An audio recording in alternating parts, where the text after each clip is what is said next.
धक्कादायक बातमी समोर येते। मुलीच्या लग्नाचं वय आता 9 वर्ष करण्यात येणार आहे। तसं संसदेमध्ये विधेयक सुद्धा मांडण्यात आलंय आणि त्याचमुळे लवकरच हा कायदा होणार असून मुलींच्या लग्नाचं वय 18 वरून थेट 9 इतकं होणार आहे। नेमकं हे कुठे झालंय आणि का करण्यात आलंय या संदर्भातला विशेष रिपोर्ट पाहूया। मुलींच्या लग्नाचं वय कमी होणार। लग्नाचं वय 9 वर्ष करण्यासाठी कायदा।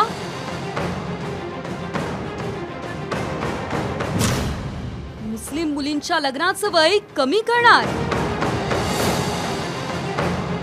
सध्या भारतात मुलींचं लग्नासाठी वय 18 वर्ष बंधनकारक आहे। आता हेच वय 21 वर्ष करण्यासाठी भारतात हालचाली सुरू आहेत। भारतापासून अवघे 2 देश दूर असलेल्या इराकमध्येही मुलींच्या लग्नाचं वय 18 वर्ष इतकंच आहे। मात्र आता इराकमध्ये मुलींच्या लग्नाच्या वयाबाबत धक्कादायक कायदा करण्यात येणार आहे। आता हेच वय 18 वर्षांवरून 9 वर्षांवर आणण्याच्या तयारीत इराक सरकार आहे। या संदर्भातलं विधेयक इराकच्या संसदेत मांडण्यात आलंय।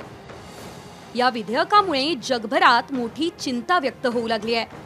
अनेक देश आणि विचारवंतांकडून या विधेयकाला विरोध होऊ लागलाय, कारण या निर्णयामुळे तरुण मुलींच्या शिक्षणावर निर्बंध येतील, मुलींच्या आरोग्यावरही परिणाम होणार आहे।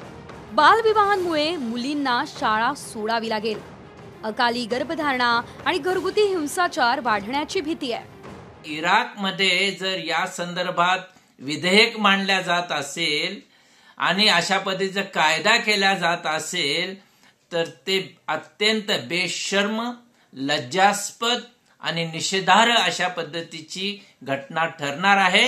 असं होऊ नये आणि या बाबतीमध्ये संयुक्त राष्ट्र संघटनेसारख्या संघटनांनी सुद्धा, आंतरराष्ट्रीय संघटनांनी सुद्धा लक्ष घालायला पाहिजे, कारण हा शेवटी मानवी हक्काचा मुद्दा आहे। इराकच्या या निर्णयामुळे मानवाधिकार संघटनांनी मोठी चिंता व्यक्त केली आहे। मात्र भारताशेजारील इतर मुस्लिम बहुल देशात मुलींच्या लग्नाचं वय काय आहे तेही आपण बघूयात। भारतात 18 वर्ष हे वय आहे।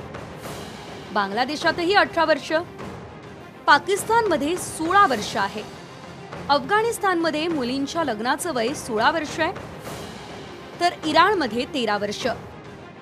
युनिसेफच्या अहवालानुसार इराकमध्ये 28% मुलींची लग्न ही 18 वर्षांच्या आधी होतात। आता याला कायद्याची जोड मिळाली तर हे प्रमाण भयानक वाढणार। याचा दूरगामी परिणाम इराकच्या महिलांवर होणार आहे। सारं जग प्रगतीच्या दिशेने वाटचाल करत असताना इराकचा प्रवास मात्र आदिम काळाकडे सुरू झालाय। महाराष्ट्रातील सर्व बातम्यांचे विश्वासार्ह व्यासपीठ, सकाळच्या सर्व सोशल मीडिया प्लॅटफॉर्मला लाईक, फॉलो आणि सबस्क्राईब करा। तसंच सर्व नोटिफिकेशनसाठी बेल आयकॉन प्रेस करायला विसरू नका।